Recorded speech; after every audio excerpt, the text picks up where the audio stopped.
al debatir los requisitos de elegibilidad e idoneidad de las personas que integran la terna presentada por el Ejecutivo Federal para ocupar el cargo de ministra de la Suprema Corte de Justicia de la Nación, la narcosenadora Claudia Anaya, gata de Alito y del narco-PRI, señaló demagoga y falaz que en el presente dictamen viene considerada como elegible una candidata que supuestamente no lo es, según los criterios constitucionales que se han utilizado en este mismo sexenio, precisando la falacia de que la Consejería Jurídica es equiparable a una Secretaría de Estado y que las candidatas son integrantes activas de un movimiento político, el de la 4T, para reiterar la mentira de que una de ellas no es disque elegible y las tres no son idóneas, concluyó la mandadera del señor X. Tras escuchar las barrabasadas de la gata de Alito y Claudio, la senadora Imelda Castro de Morena señaló para responderle contundente que no hay una especificación constitucional para que la consejera jurídica de la presidencia esté impedida para ser ministra de la Corte, aseverando para callarla que las tres candidatas son personas honestas y profesionales que han participado en diversos gobiernos, incluso con posturas divergentes con el actual gobierno, para finalizar aseverando tajante que las tres candidatas a ministra están preparadas para dar respuesta a las demandas de justicia del pueblo de México. Veamos enseguida cómo la gata de Alito y Claudio X González es ridiculizada por Imelda Castro por atacar la terna de AMLO para la Suprema Corte, como le mandan sus padrotes ampones. Muchas gracias, Presidenta. Con su permiso, primero que nada quiero referirme a lo bueno. A ver, no queremos negar que son mujeres con su propia historia, con su trayectoria, que tienen un perfil apto efectivamente para otros encargos, pero no para este, y voy a explicar por qué. Al razonamiento que hacemos bajo dos ópticas, la de elegibilidad y la de idoneidad. Primero voy a abordar la parte de la elegibilidad. Miren, podemos tomar criterios constitucionalistas, que es el artículo 90 que equipara a la Consejería Jurídica con una Secretaría de Estado. Pero además, no pueden culpar a la oposición de tomar este razonamiento jurídico. ¿Quién hizo la Ley Orgánica de la Administración Pública? ¿En dónde? En el artículo 26 y en el artículo 10 equipara a la Consejería Jurídica con una Secretaría de Estado. Esa ley la hicieron de este gobierno y la aprobaron ustedes. Es decir, el criterio de que la Consejería Jurídica es equiparable a una Secretaría de Estado es un criterio que ustedes tomaron como válido constitucionalmente para hacer la Ley Orgánica de la Administración Pública. No solo eso, para la realización del reglamento de la Consejería Jurídica, artículo 4, fue este gobierno el que tomó ese criterio constitucional para equiparar a la Consejería con una Secretaría de Estado. Es decir, quien ha estado tomando ese criterio constitucional de rango equiparable de la Consejería Jurídica con una Secretaría de Estado son ustedes. Es más, este mismo año fue cuando se publicó ese reglamento. Es más, la consejera, que es la que se supone que aconseja al presidente, no tuvo la posibilidad o la capacidad de advertirle que ese reglamento la estaba equiparando con una Secretaría de Estado antes de que mandara su nombramiento. Esto es terrible, porque si ustedes me dicen que está mal hecho ese reglamento, entonces estamos hablando de la incapacidad de la compañera. Entonces ya no es idónea. Nomás hay de dos sopas, porque ella lo hizo. Entonces, si ya hablamos de la Constitución, de la Ley Orgánica, del reglamento, y cómo son ustedes mismos quienes han tomado este criterio, tenemos un problema de origen en el dictamen. Porque el dictamen debió de haberse hecho para cada una de ellas, y hubiéramos podido aprobar a cada una de ellas como elegible o no. Pero como es un solo dictamen en donde se presenta a las tres como elegible, lo correcto, lo sensato, lo prudente, lo legal, lo idóneo, es votar el dictamen en contra, porque viene considerada una elegible que no lo es, según los propios criterios constitucionales que ustedes han estado utilizando durante todo el sexenio. Hablemos ahora de la idoneidad. Es idóneo que la consejera jurídica, que se ha ostentado como representante, es decir, como parte de los casos que promueve la Presidencia de la República, vaya a ser ahora la juez que resuelve esos casos. Entonces, ¿ella va a ser juez y parte? ¿Ella es promovente y ella sola se va a resolver? No es idóneo. No es idóneo. Tampoco es idóneo que el presidente se la pase diciendo, lo hizo hoy en la mañana, que ellas son integrantes activas de un movimiento político. Y ustedes me dirán, los presidentes cualquiera pueden mandar a personas que se identifiquen políticamente con él. Sí, pero para eso está el principio de nombramiento escalonado de los ministros, para que nadie se apodere de la Corte. ¿Saben cuál es el problema? Que el presidente tenía derecho a presentar ante el Senado de la República a tres personas que se identificaran con sus ideas, con sus proyectos. Pero esta es la quinta, es el quinto nombramiento. El presidente hizo renunciar a dos. El presidente es un corruptor, porque en vez de luchar contra la corrupción, pacta con la corrupción. A Medina Mora lo azorrilló. recibimos aquí la renuncia de Medina Mora sin ninguna justificación, que por presuntos actos de corrupción cometidos nunca se realizó una denuncia contra él, nunca hubo una carpeta de investigación contra él. ¿El presidente está doblegando a los integrantes de la Corte o el presidente está pactando con la corrupción? Y eso no lo podemos permitir. Eso no lo podemos permitir.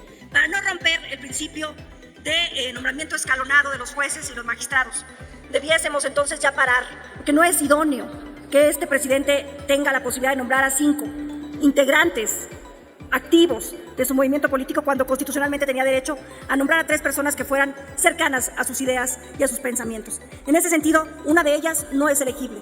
Las 3 de ellas no son idóneas. Por eso nuestra responsabilidad política como oposición es votar en contra. Y por ello también, incluso las senadoras y senadores del grupo parlamentario mayoritario debieran tener por lo menos la mesura de no desdecirse de sus propios argumentos, porque bajo el mismo criterio que aprobaron la Ley Orgánica de la Administración Pública y que han venido apoyando este criterio en donde es equiparable la consejería con una secretaria de Estado, hoy día debieran declarar inelegible a la consejera jurídica de Presidencia. Por esa razón, el grupo parlamentario del PRI votaremos en contra y es a razón de esto que yo me aparto del dictamen y presento este voto particular. Es cuanto, Presidenta. Muchas gracias. Muchas gracias, senador presidente. La terna presentada por el presidente de la República para cubrir la vacante del ministro Saldívar es idónea y elegible. Berta María Alcalde, Lenia Batres, Estela Ríos, son 3 abogadas profesionales, honestas, preparadas para representar y dar respuesta a las demandas de justicia del pueblo de México. Compañeras senadoras, compañeros senadores, es el artículo 95 el que regula este asunto en discusión hoy en el Pleno. Cualquier restricción ha de ser constitucional y no hay tal especificación de que la consejera jurídica, por ejemplo, esté impedida.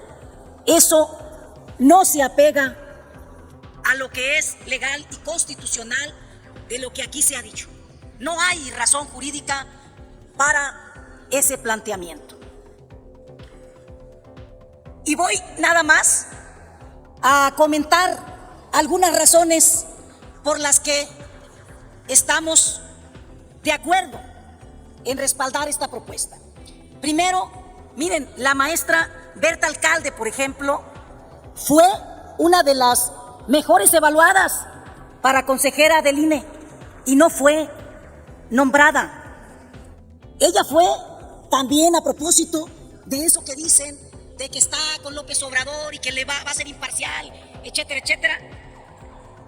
Bueno, más bien que va a ser parcial si llega a la Suprema Corte. ¿Por qué decimos que ella es profesional? Porque participó en el gobierno, por ejemplo, de Felipe Calderón, en las áreas de gobernación, porque participó también, por si no lo sabían, en las áreas de seguridad del gobierno de Enrique Peña Nieto, y participó en los procesos de reforma de 2007, de reforma judicial, en el 2007 y en el 2015. Por eso decimos que se trata de personas honestas y profesionales que han participado en diversos gobiernos. Y también, hablando de esta aspirante, ustedes saben muy bien, los de la oposición, que ella ha tenido algunas posturas divergentes incluso con este Senado y con el propio presidente de la República. ¿A poco no han investigado sobre eso? En el caso de su postura sobre el fortalecimiento de las policías locales, en el tema del empoderamiento de jueces de control, en la reforma electoral y en el tema controvertido de la prisión preventiva oficiosa, en donde nosotros legislamos. La maestra Berta Alcalde Luján tuvo públicamente diferentes posiciones a las nuestras y a las de la Presidencia de la República.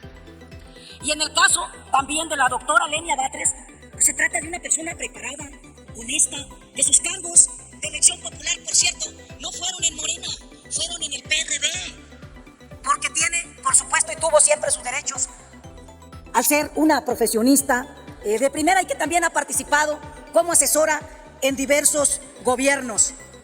Y todavía más, para cerrar, la consejera jurídica que tanto aquí han, y en la comisión incluso, criticado.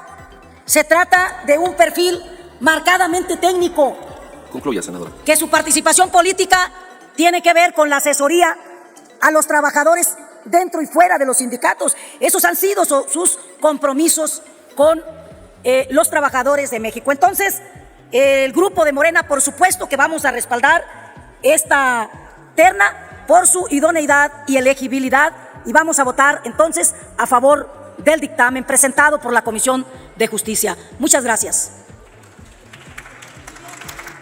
Dale en me gusta, suscríbete, activa la campanita y compártelo para que más gente lo vea.